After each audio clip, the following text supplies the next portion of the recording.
US-Taliban peace deal promises to end a 2-decade-long war for peace. However, it comes at a time when political chaos is brewing inside the war-torn nation of Afghanistan.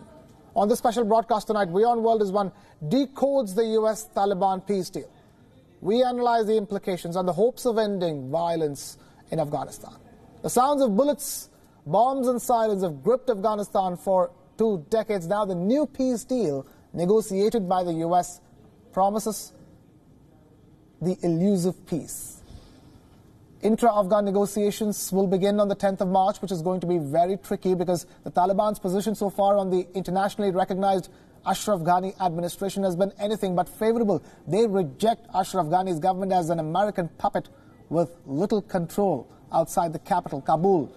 The Taliban for now seems willing to move forward. But a lot can go wrong between now and March when the intra-Afghan negotiations begin. Taliban ranks are notoriously fractious, which implies that the ceasefire could break.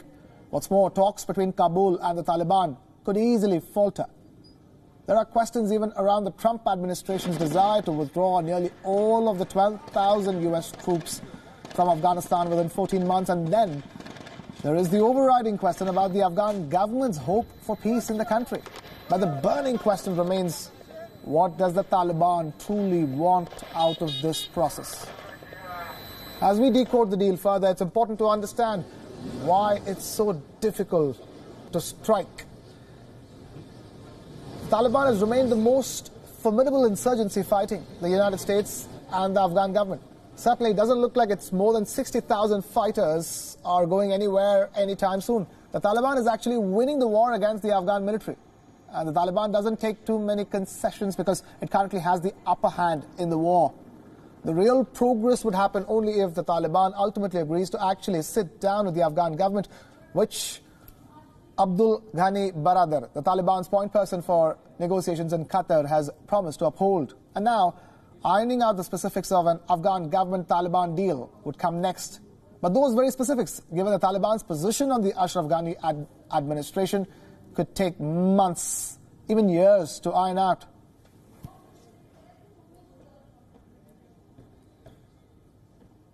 And joining us tonight is a former diplomat and a former information advisor at the Indian Prime Minister's office, Mr. G. Parthasarathy, joining us live from India's capital, New Delhi. Thank you, Mr. Parthasarathy, for being with us on the broadcast tonight. The deal is now signed and sealed. The question is, will it be delivered? Look, there are long time frames. In politics, even a week is a long time. And the Americans say they are going to be there for 14 months. Their defense secretary warns the Taliban. But let us face some realities.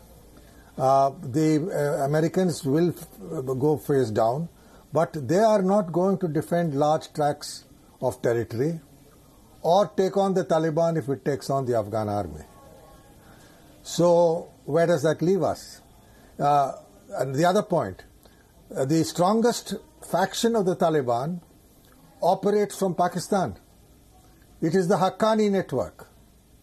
And the Haqqani network, well, I'll just say that Sirajuddin Haqqani moves in and out of Rawalpindi and Islamabad as though it was his hometown. So he is very much a creature of Pakistan's inter-services intelligence. The West say they are very appalled at the thought of the Taliban taking over and not agreeing to democracy. I mean, that's the biggest joke I've heard. The Taliban, to expect the Taliban to accept democratic norms. I think this will drag on. There will be battles. The Taliban will try to seize control of more territory. The Haqqani network will move in quietly from Pakistan. So Pakistan will in effect have forces inside Afghanistan because the Haqqani network is for all practical purposes an extension of the power of the Pakistan army. So everybody will say nice things, but are the Americans willing to put the squeeze? Will they cut off economic assistance and do so if Taliban, if Pakistan continues helping the Haqqani network? What is their leverage left? So as I said, nothing is going to happen in a hurry. 14 months is a long time. We are into an uncertainty. And two more factors on Afghan politics. The chief executive and the president, the two highest ranking people in the Afghan government, are at each other's throats. So where is the unity in the Afghan government? And I can tell you this, that the Afghan army will give a professionally good fight if properly equipped and led. But who's going to lead them? The other point is the ethnic differences. Certainly under no circumstances would the Northern Alliance, as it was known, which comprises the Uzbeks, the Hazaras, the Tajiks, and the Turkmens, accept Taliban hegemony. So you are going to also have problems of intra-ethnic conflicts within Afghanistan. So it's one holy mess, which the Afghans, the Americans are leaving the country with. And as far as India is concerned, we should just remain good friends, keep sending assistance for school children, keep doing whatever we can in economic projects. But the day the lives of Indians are threatened, they'll be pulled out. They should be. Mr. Patsad, joining us live with that perspective. We're also now being joined live by our Pakistan Bureau Chief Anas Malik, reporting live from Doha, from where the deal was signed about an hour or so ago. Anas, talk to us. What's the latest you're picking up from there?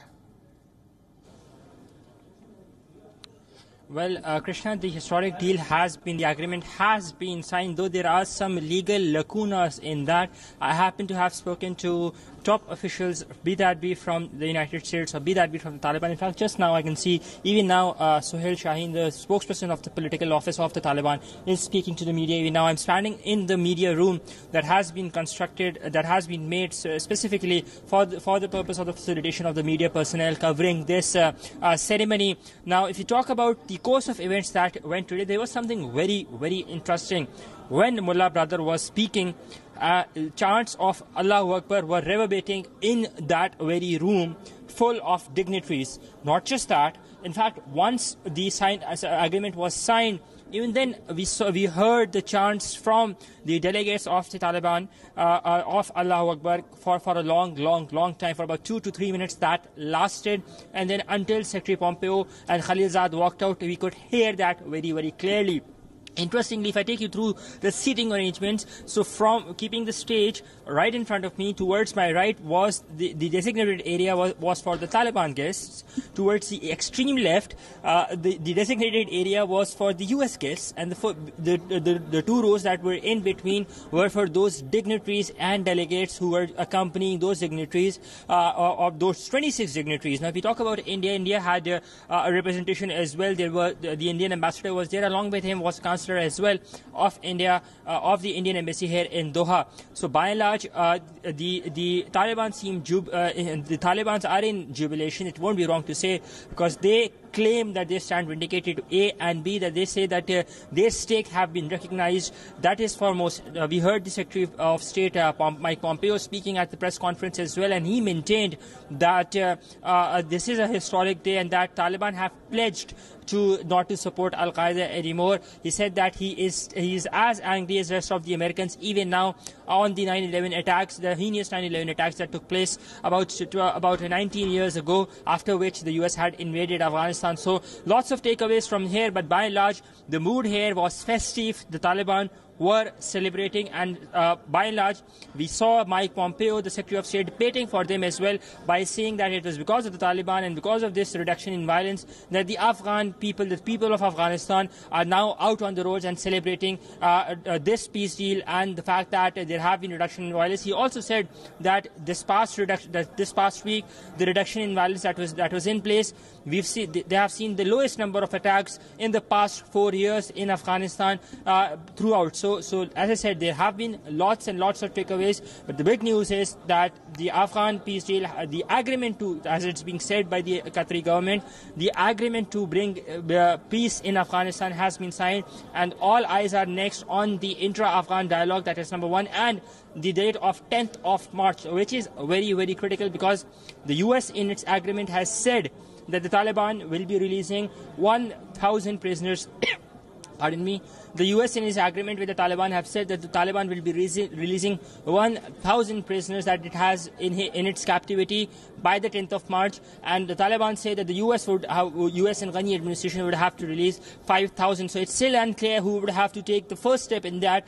The Taliban say that it would have to be US. We've picked up some chatter from the US side acknowledging, or rather pressing, that it would have to be Taliban at first who would have to do that, who would have to take that first step. As I said, there is some ambiguity. Having said that, even on the bit of Al-Qaeda not being supported anymore, if you read the document very, very closely, not even once it has the mention of Al-Qaeda. All it says is that foreign fighters. So to the understanding, this is an understanding, and this is not in the agreement, that the Taliban would not be supporting the Al-Qaeda anymore. So as I said, there are some lacunas. There is a greater understanding, and all eyes next are on the 10th of March as to who will take the initiation and the first step towards the release of prisoners, in order to help bridge and in order to create a more trust bond.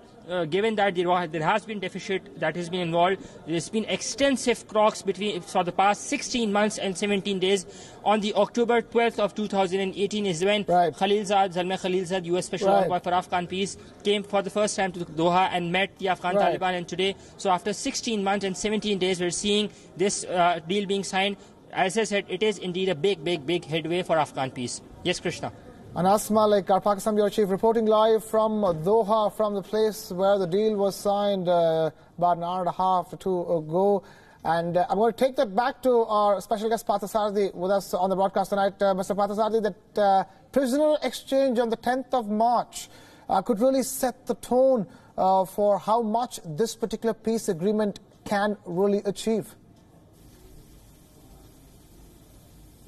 Well, I think the prisoner agreement, there will be hassling, bargaining, but I think by and large it can be pushed through. That is not the major issue. The major issue is a weakened Afghanistan government, a Taliban reinforced with the Haqqani network from Pakistan, and a somewhat divided Afghan government. So it is going to be chaotic, because in any case, I can't see the Tajiks and the others accepting Taliban hegemony. The Tajiks, Uzbeks, certainly not, and neither, I can't see the Hazaras doing it. And where does that leave Iran? Because the Hazaras are Shia, backed by Iran.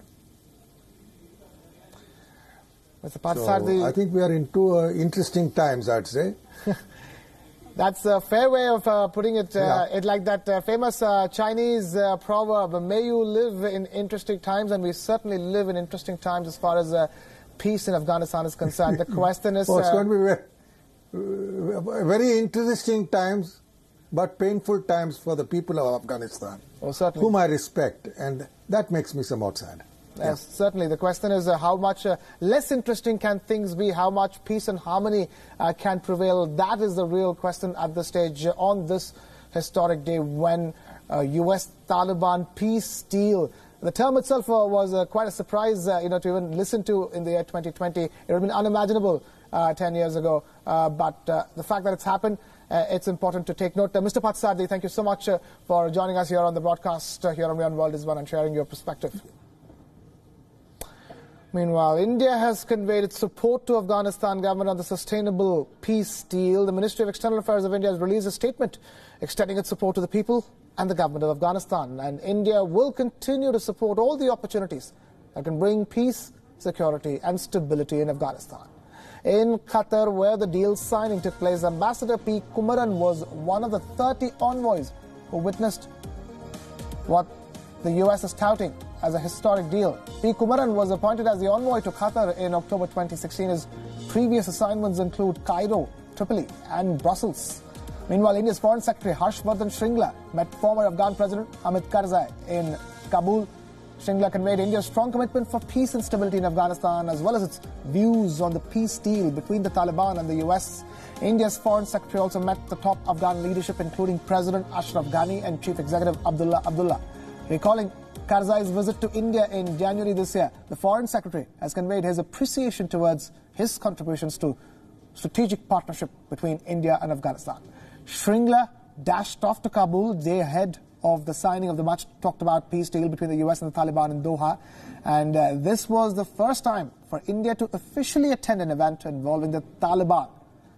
India has been a key stakeholder in Afghanistan after spending around $2 billion in the reconstruction of the war-ravaged country.